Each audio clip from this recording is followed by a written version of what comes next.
Hey, good morning, high schoolers. It is a beautiful start to the week. I don't know if you can see over here or not, but that sunrise is killing this morning, and I'm out here on the porch where I normally have coffee on the porch.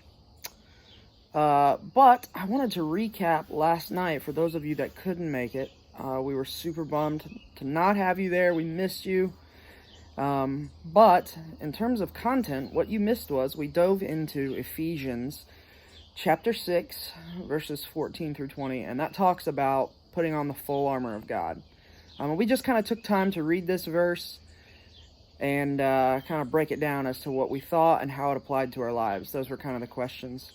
But I really wanted to touch this week on a specific area in that chapter, and it's I believe it's verse 20, and it's where Paul asks for prayer so that he can share the word boldly.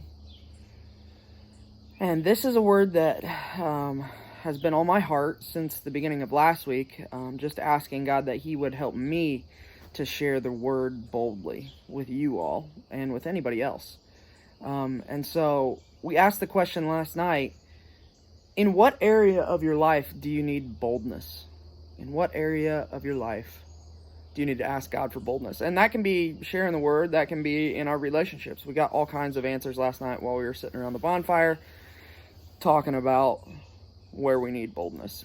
So if you would, take a moment this morning or this week to go ahead and read that verse and to dive into what that means for your life, the armor of God, but also take a second to dwell on what it means to be bold in sharing the gospel. And I think you'll find that it's going to be very helpful for you this week, because it was very helpful for me last week, and it was a really great discussion last night. As for this coming weekend, it's Labor Day. We're taking the weekend off. Enjoy time with your family. It's going to be beautiful, so get outside. And until we see you again, which will be in 2 weekends for small groups, I love you, and I cannot wait to be with you. Have a great week.